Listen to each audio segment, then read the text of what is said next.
Hello, I'm Robert, and welcome to Robert's Guitars and Gear. Today we are going to look at the Harley Benton CST-24T. I just got this guitar a few weeks ago and have been eager to do a review of it for you. And the key questions, as always, for this channel are, hey, is this good for a learner? It's a budget guitar. The whole thing with shipping for me was around $300 to my house, and seems like a great opportunity for a learner looking for a guitar in a decent price range to get a product. So let's talk about this, and we'll play it a little and see. So why did I get this one? Well, I got this one because like many players, I was looking at PRS guitars, a PRS Custom 24 or Custom 22. And as we all know, the PRS guitars are not cheap. Even the lowest level one, the standard, SE standards. So I said, well, before I spend that kind of money, is there a clone or a knockoff that is cheaper that would give me an idea of just if the general size, the 24 frets, if the layout of it felt good to me. So I bought this one. Now this guitar has some really fabulous reviews on YouTube from many channels that I have great regard for, some great playing demos. So I was very intrigued.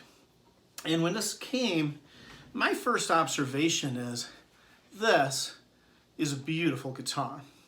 There's just nothing about it that doesn't look good to me.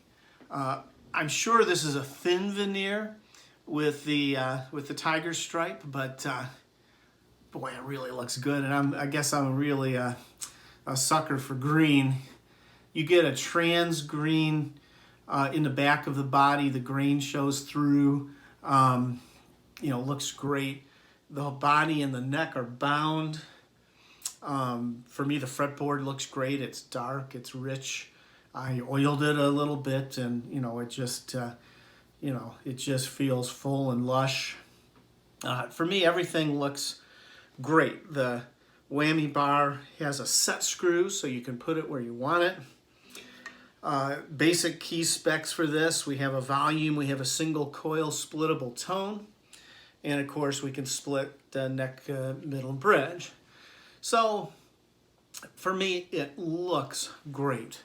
The back of the neck, it's a kind of gloss finish, but it's not a tacky or sticky one. Even when it's been pretty hot here, my hand slides across. It's great. It's, again, nicely finished.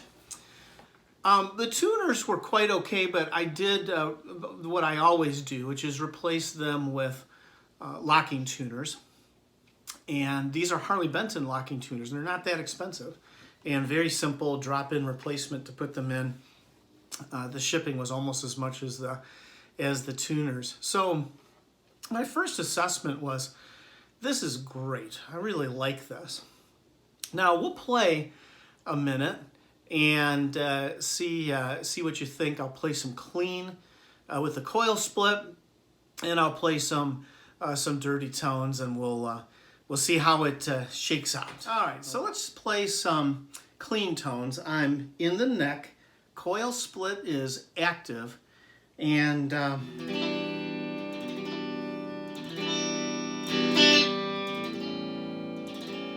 me, to my ears, it sounds great.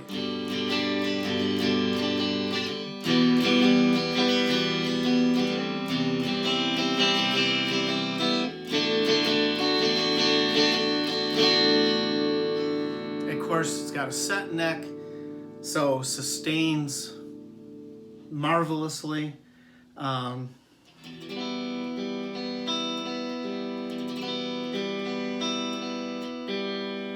These Roswell pickups have, to my ear, really great clarity.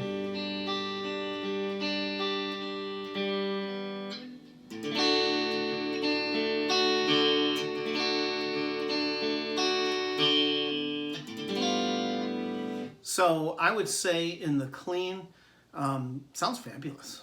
And you know, people, I do read people say, well, maybe we should upgrade to pickups. I'm a sucker to upgrade pickups. I've done it in almost all my guitars, but I don't quite see why I would do that here, at least right now. These sound pretty good.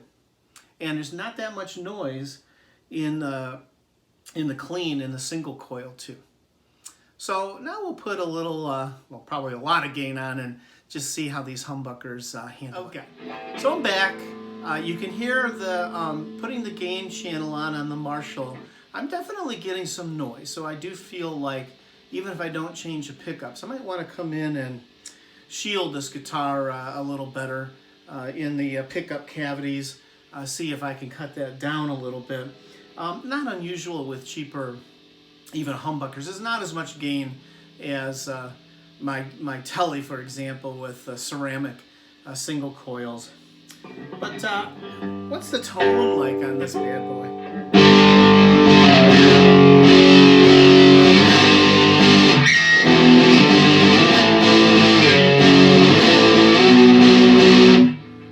Well, it sounds great. It sounds just fabulous. I feel like I could play anything.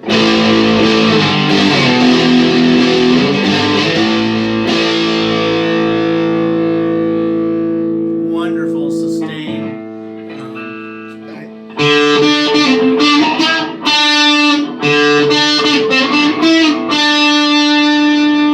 Some great ability to play lead here.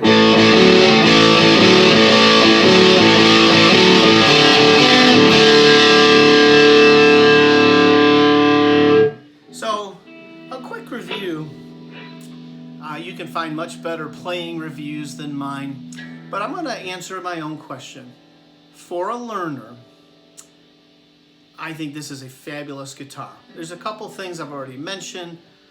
I think the clean sounds really good. You can get any kind of gain you want out of this for sure. These are great hybrids between Fender and Gibson because we've got a 25-inch scale length. It straddles the Gibson and Fender. You've got a set neck, so you get that Gibson sustain. Again, with those heavy tones, you can really get that kind of roar. This one has a Wilkinson Bridge, and it's an old school 6-screw vintage style trem bridge. I've put this on 2 other guitars. I'm very familiar with this bridge. I think it works fine. It's not a spectacular bridge. I think if you're going to use the bar heavily, you're going to be tuning. But it does have a Graphtec nut, and it seems to be well cut, so it's not a disaster for that at all. It looks just fabulous. If I was a newer player and really was looking for one guitar that could do everything, this certainly can. I've got more expensive guitars and they're fabulous. I've done a lot of reviews of them. But boy, I could manage everything that I imagined doing with the guitar, with this guitar. So is it good for a learner? Absolutely.